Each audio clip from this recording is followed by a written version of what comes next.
Hundreds of American communities have become accustomed to Nike Ajax batteries nearby, and also the more modern Hercules. How does a community feel about these powerful weapons in its midst? Defense against enemy attack is one thing, but when it brings powerful weapons of the future close to the homes and businesses of Americans... So we have a real treat. We have been granted access by the management here at this Bracknell missile site. We are inside the security fence, which was added in recent years around the three Nike missile silos, launcher magazines.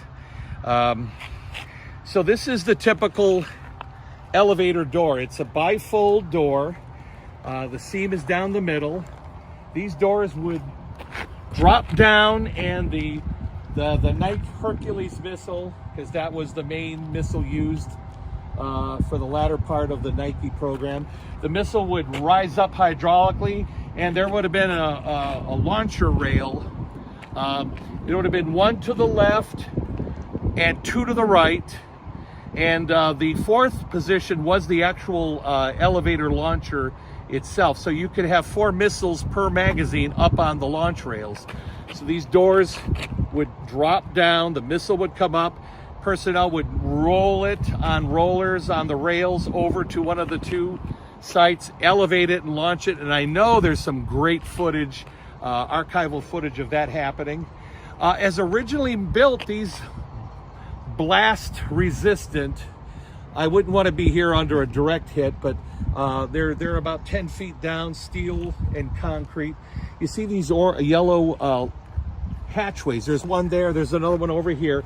These were the original access, as was that. These were vertical ladders, which, as I mentioned earlier, could be problematic for access in the winter. So they installed these staircases. So each magazine has a staircase, and there's various ventilator access covers. Ladder. It's got the 2 grab bars.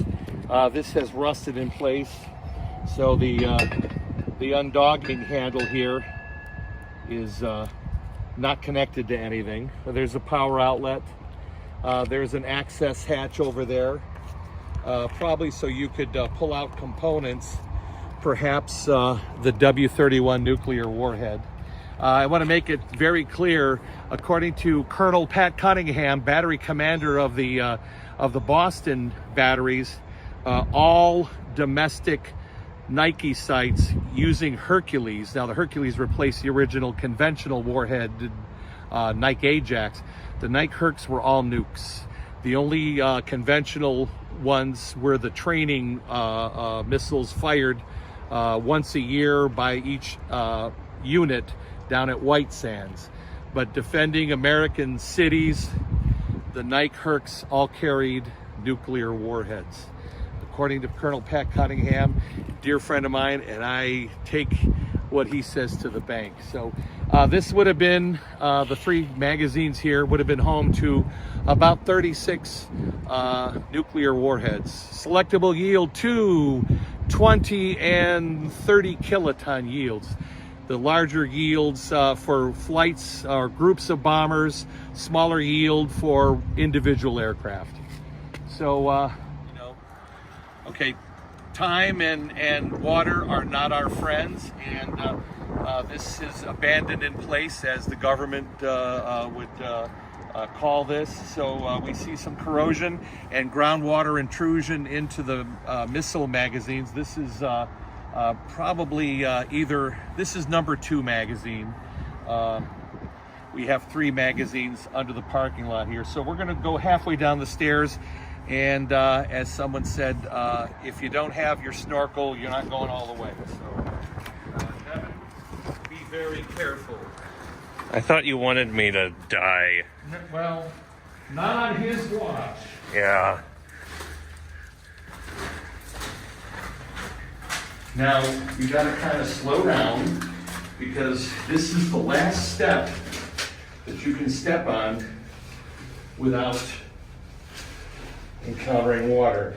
Now, if your iris is adjusted properly, you can see the standard 7-foot door with the push bar. And the push bar is about maybe 2.5 feet under the water level. So there's 6 feet of water there.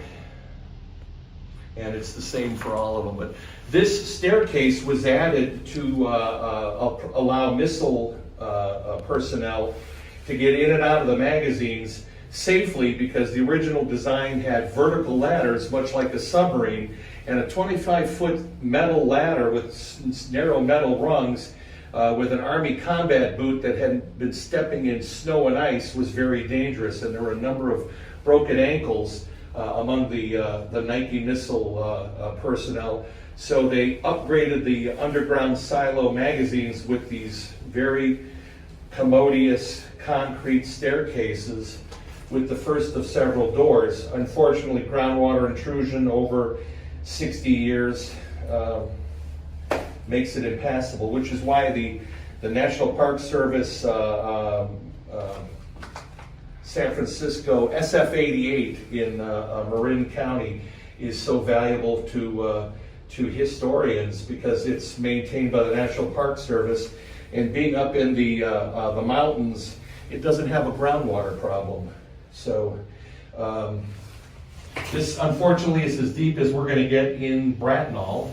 So let's go topside and do a quick walk around. The 3 launchers here at Bracknell, this is the northernmost single launcher. There are 2 magazine silos behind this, or south of this. Lakefront launch sites were ideal because the missiles would take off almost straight up. They had a slight incline. Perhaps they were 97 degrees, or even 87 degrees. I'm not a mathematician, but not quite vertical, because within a second or two, the 4 solid rocket motor cluster of the booster would fall away, and the main sustainer motor would ignite and carry the missile up to 100,000 feet within seconds. But a rather large spent booster tail section is coming down, and of course having it come down in Lake Erie is not so big of a problem. There are several Nike missile sites that are actually in the southern Cleveland suburbs, and their booster impact zones were plotted based on mathematical models, and they literally were in my backyard. We are in the equipment pen at Buffalo. There's a M41 Walker Bulldog tank, light tank from the Korean War, early Cold War, Cleveland built, and the Nike Hercules missile. This is what was in the magazines at Bracknell and all the other Nike battery missile launcher sites around the country, replacing the Nike Ajax. This is, of course, the white section is the upper stage. In the nose, a W-31 nuclear warhead. And there's the 4 rocket motor booster tail section. 36 of these in Cleveland, Bracknell. At each of the sites, they had several dozen.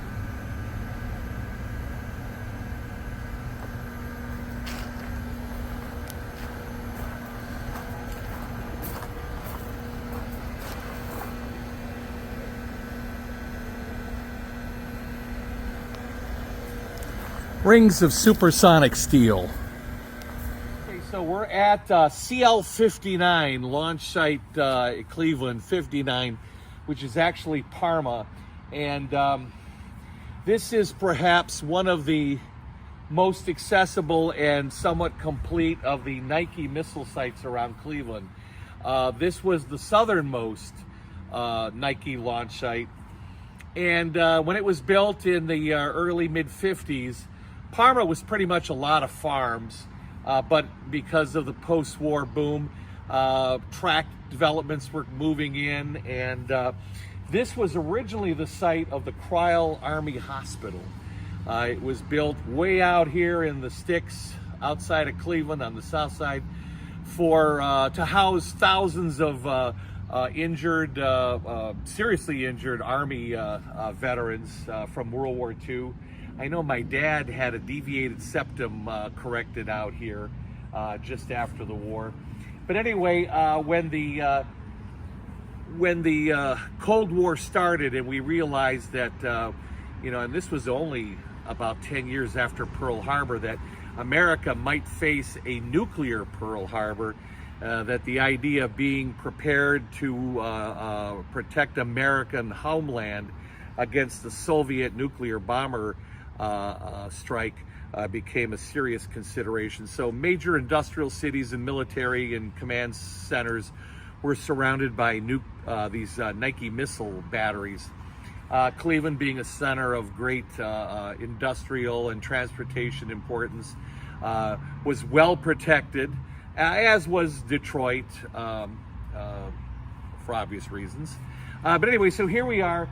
This building behind me, relatively untouched, was the missile assembly hangar. Now, it's been modified by Parma as their heavy vehicle maintenance facility. I haven't been here in probably about 15 years. There's been some modifications. I know the large roll-up door is original, as is most of that structure. Here on the corner, you see the little double brown doors with the cinder block. That actually is a recent modification. That is enclosing what was a fueling booth. Right out here, the original Nike Ajax missiles used red fuming nitric acid and unsymmetrical dimethylhydrazine liquid fuels, really nasty, toxic things. So you would have guys basically in hazmat suits. They would connect fueling lines from underground storage tanks to the upper stage of the missile, the Nike Ajax. And then a guy in a blast-proof booth would then control the actual fueling of the missile, and then it would be moved about a quarter of a mile down to the actual launcher magazines. Now, in 1957, the relatively short-range conventional war-headed Nike Ajaxes were replaced by the larger nuclear war-headed Nike Hercules missiles. Now, there were 8 sites in Northeast Ohio, 7 in Cuyahoga County, 1 in, I guess, Lake County. Those were all built originally for Nike Ajax. When the Ajax were superseded by the Hercs, much larger range footprint, if you will. Some of them were closed. The others were converted to the Hercules. So anyway, I'm just looking here.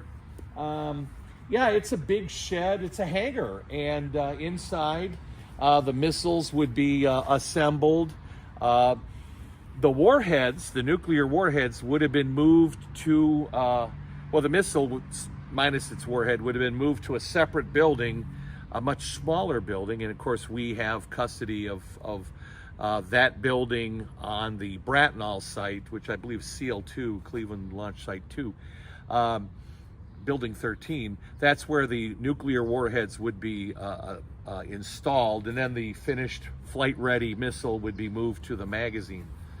So at Bratnall, this building was torn down and replaced with what the Navy built as its Navy Finance Center, so that even in the event of a nuclear war and only cockroaches survived, those that served in the Navy would still be able to get their paychecks. So it was a blast-resistant building, but it replaced the hangar. At Bratnall, most of the other buildings are still there. Let's take a walk around and see what, if there are any ancillary buildings like that warhead building. Let's see if they are still around here. So, of course, we're here after hours, and maybe not invited guests of the Parma city officials. Now, that building right there is definitely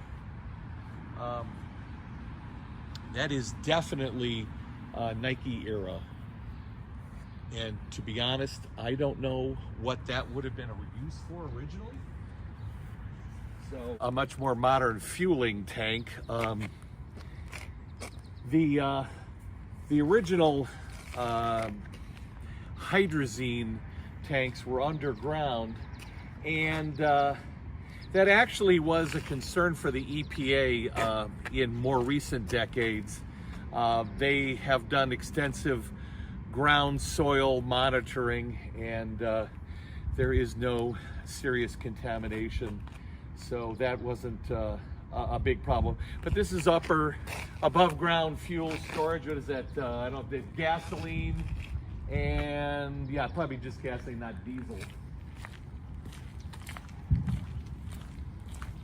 These buildings, these sites, when the program ended in 1971 with the basically the ABM treaty, both the Soviet Union and the United States agreed not to extensively protect their civilian population, so we became hostages to each other's nuclear weapons. The sites were pretty much transferred back to local control. In many cases, they were parks. This, of course, was taken over by City of Parma for its vehicle maintenance. There's about 200, just shy of 200 acres out here. A big chunk of that became the Cuyahoga Community College Western Campus. In fact, up by the main building at the intersection of Pleasant Valley Road and York Road, the parking lot was where the launcher sites were. That's sadly been erased. We have launchers at Bratnall, and I believe several of the other sites still have the launcher sites. The local municipalities were using them for heavy vehicle storage underground until the maintenance costs of the hydraulic elevators became prohibitive. Now this is surrounded by houses, by suburban houses, and about 20 years ago, in preparation for doing an article about the nuclear weapons in your backyard, that was going to be my working title for an article. I interviewed some of the people that whose properties bordered the old Nike site, and I'll talk about that in a minute. But first, I want to dispel something. The Army would tell you that, well, first of all, the Nike Ajax were just conventional warheads, conventional explosives. The Nike Hercules, the standard missile that, you know, saw us through the end of the Nike program, was all nukes. There were, you know, the Army said it is nuclear capable. It can carry both conventional and nuclear warheads. In my interview with the battery commander of the Boston Nike system, I asked him, I said, you know, what was your ratio? And he said there was no ratio. They were all nukes. He said the conventional warheads were the training missiles we fired once a year out at White Sands, New Mexico, to shoot down drones. He said everything in my magazines was nuke. We weren't fooling around, you know. Soviet bombers, they weren't going to get past us. And yeah, selectable yields, 2, 20, and 30 kiloton. So yeah, they weren't going to get past. In fact, the Army Air Command motto was, if it flies, it dies. But anyway, talking to the people that lived here, there was one older gal, and I gotta believe she's passed, but she remembers washing her dishes in her kitchen, and she would hear a siren, you know, or a horn going off, and she would look out over her fence, and she would see the missiles erecting out of their silos up, because they would occasionally put missiles up to make sure everything worked. And I asked her, I said, did that concern you at all? And she said, no, we understood that they were here for our protection. she said, I had a bigger problem with the church that owned a horse riding, like a summer camp for kids. She said, because they had so many horse stables, my kids were always being attacked by large horse flies. That was a bigger issue than the nukes next door. Ben Boydston, recent president of the Chatsworth Chamber of Commerce. I'm glad the Army is up there on the mountain, and I think the fact that they are there and in other places around our city would prevent any air attack on Los Angeles. Mrs. Lee has this to say. I think it's good for our children to know what is being done for their safety. They understand about fire and police protection. The protection Nike gives us is no different. Frankly, I don't favor any kind of missile. I wish they didn't have to be here. But I know they're necessary, and I would rather have more missiles than I would have enemy bombers. But anyway, yeah, I mean, so many few people today realize that Cleveland was ringed with nuclear warheads to defend against Soviet attack. Again, they were here to protect us. There wasn't really any danger. There's never been an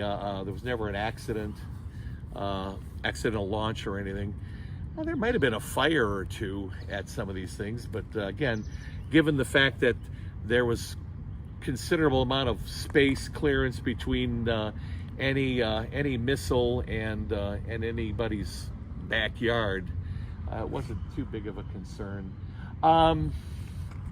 Interestingly, in my research, I came across the Army's briefing papers for the public affairs officers that would go out into the communities when these bases were being constructed.